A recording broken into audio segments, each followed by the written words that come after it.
Infierno. Un relato corto de terror escrito por María Larralde.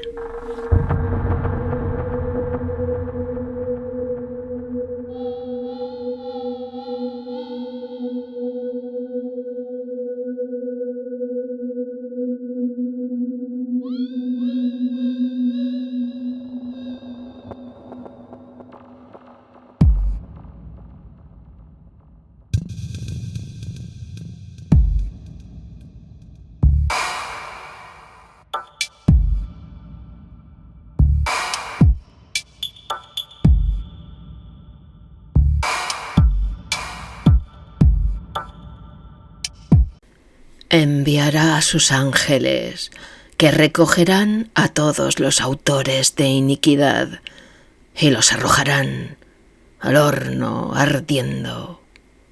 Mateo 13, 41, 42. Un estruendo, como jamás había escuchado, me despertó en mitad de la noche. La habitación temblaba. Los muebles se movían libremente como si repentinamente hubieran adquirido vida y parecía que bailaban una danza macabra al compás del movimiento que asolaba la tierra. Los objetos de estanterías y armarios se mostraban como poseídos por la sobrenatural fuerza de un poltergeist, asustándome no solo porque parecían animados, sino porque además me golpeaban con fuerza por todo el cuerpo cuando se tropezaban conmigo, a pesar de estar agazapado bajo las sábanas de franela azul, tras las que instintivamente me parapetaba, sin éxito alguno. Ahí afuera, un viento huracanado ululaba tan incesantemente que parecía que seres de otra dimensión estaban acechando en la oscuridad, conspirando contra mi vida, advirtiéndome de que pronto caerían sobre mí, de que acabarían destrozando mi cuerpo, arrancando mis miembros, masticando mis vísceras. Era un viento huracanado. No estaba seguro de lo que era aquello. Quise levantarme de la cama, pero el temblor era tal que impedía mis movimientos y me desequilibró al intentar ponerme en pie. Algo me decía que aquello no era un simple terremoto porque, al mirar por la ventana, advertí que el edificio, o al menos mi apartamento, estaba moviéndose. Se deslizaba pesadamente, produciendo ruidos de buque fantasma a la deriva. Y las paredes parecía que iban a desencajarse en cualquier momento, dejándome caer a tierra desde la altura de un tercer piso. Era aterrador. La angustia y el miedo, la incomprensión de unos hechos tan inusuales y abruptos, me inmovilizaron. Estaba aturdido y aterrado.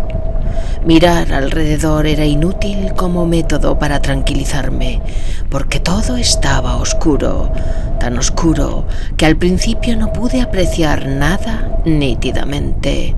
Poco a poco fui observando y fijándome en cómo árboles, edificios, farolas, coches, animales y personas pasaban por la ventana de mi habitación en volandas, como cuando vas subido en un tren y los objetos se desplazan como pinturas móviles.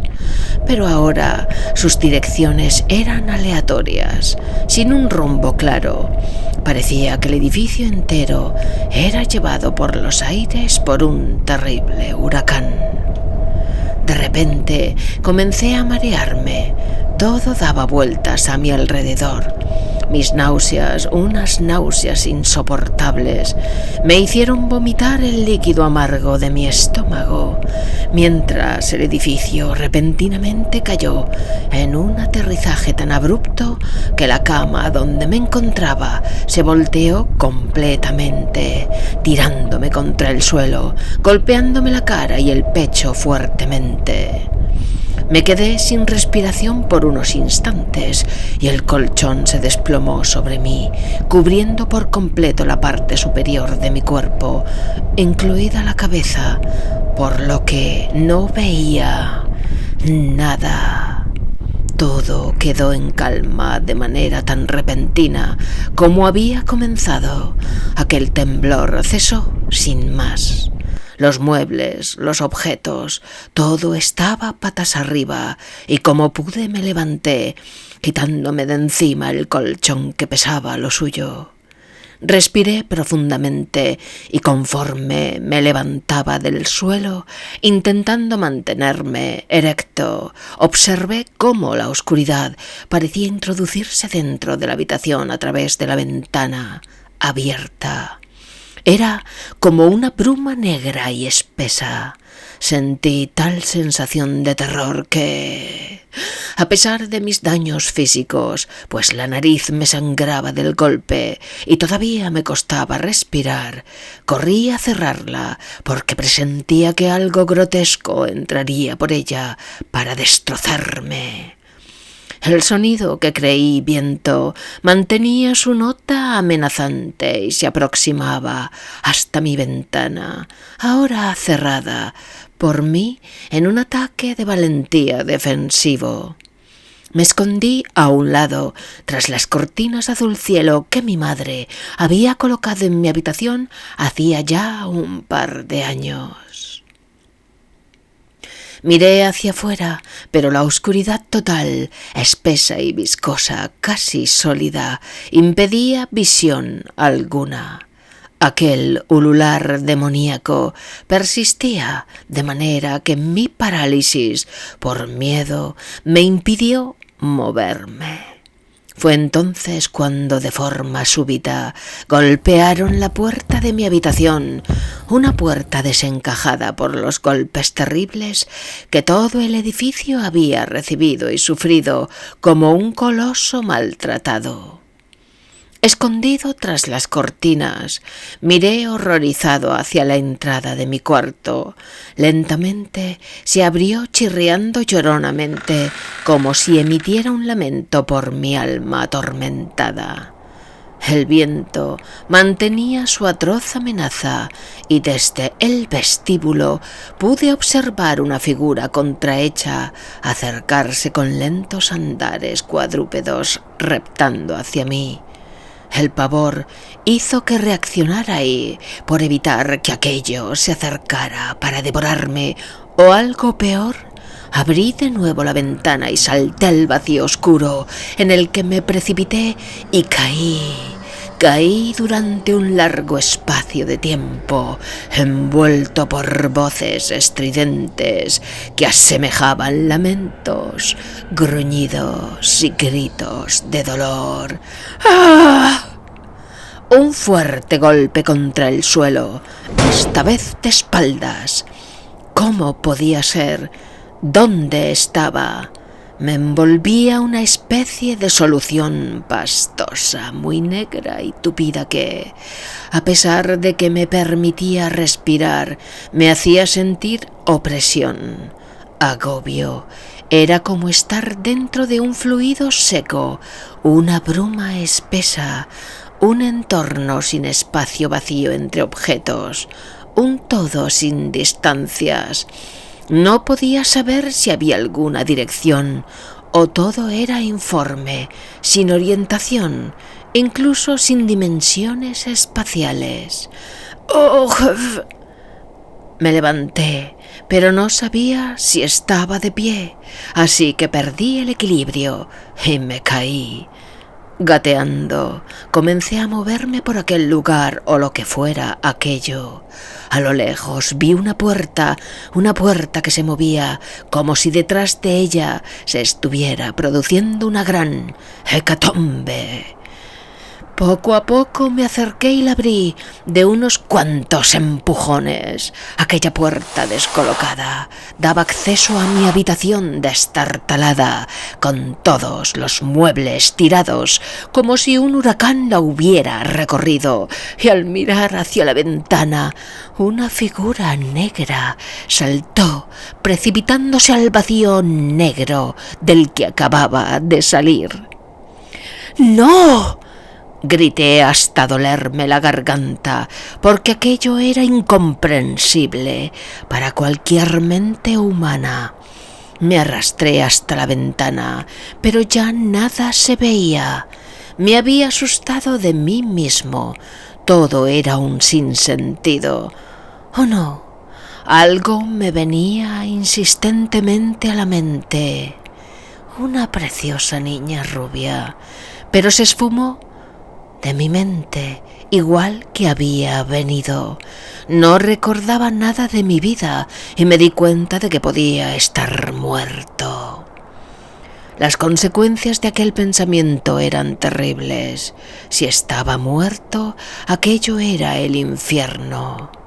Esperé sentado en el suelo, en medio del caos, y el tiempo se me hizo eterno. Nada sucedió. Esperaba que aquel extraño fenómeno, repetitivo del que había sido víctima, volviera a producirse una y otra vez. Nada sucedió. Poco a poco una tenue luz se filtró por la ventana. La brisa matutina, acariciando las cortinas, me hizo recobrar algo de fuerza. Pensé que todo había acabado. Pensé que un terremoto había asolado la tierra y que del golpe había quedado inconsciente, que había alucinado al caer en la demencia. Me levanté con esfuerzo, con el entumecimiento propio de los golpes y el cansancio de horas de tensión acumuladas en mis músculos. Miré hacia afuera y me vi a mí mismo andando en un paraje desconocido, un lugar que era completamente nuevo, casas de color tierra cuyos tejados de pizarra negra contrastaban con un paisaje azul intenso. No había diferencia entre cielo y tierra, monocromático y terriblemente frío. Las casas eran grandes y parecían deshabitadas. Seguramente no eran casas para humanos, porque mi figura se movía diminutamente entre ellas. Salté por mi ventana cuando vi una sombra asomar por la de una de aquellas casas. Parecía observar a mi otro yo. Tuve miedo. Allí había presencias que vigilaban, que me contemplaban sin que yo me diera cuenta. Al caer me torcí un tobillo y me dañé la rodilla. El dolor me dejó unos segundos inmerso en mis sensaciones internas, pero rápidamente reaccioné ante la realidad que pesadamente se hacía más viva y grité mi nombre. Aquella figura de mí mismo se volvió hacia mí y su cara blanca como un folio en blanco, sin órganos faciales, me asustó tanto que quise subir por la fachada del edificio de mi casa, desde donde acababa de saltar, pero no podía, me resbalaba y el tobillo me dolía muchísimo. Entonces me volví hacia atrás. Quería saber qué estaba pasando con aquella figura deformada de mí mismo. El horror al ver que una de esas grandes bestias destrozaban mi cuerpo a dentelladas, ululando, gritando, desgarrando mi carne en cada bocado con sus grandes bocas de dientes firmes, fue espantoso. Y cuando acabaron con él, me miraron y comenzaron una danza macabra acercándose lentamente. Algunos parecían grandes ogros con caras deformes, otros asemejaban demonios vampíricos que sonreían burlonamente con sus bocas llenas de sangre. Algunos asemejaban formas humanas, pero eran grotescos animales de especies desconocidas que habían adquirido la cualidad de la bipedestación. Todos se acercaban, despacio, sin pausa, lentamente, hacia mí. Sabía que estaba en el infierno y sabía el porqué. Mi corazón iba a detenerse y cuando aquellos seres llegaron y rodearon mi cuerpo, sentí que abandonaba ese mundo gritando: «Dios, perdóname. Dios, yo maté a esa niña, yo la maté, yo la violé. Dios, perdóname». Desperté sudoroso y descompuesto. No estaba en mi habitación. Una sala blanca, un foco de luz blanco, una camilla blanca a la que estaba atado. ¿Había confesado mi crimen?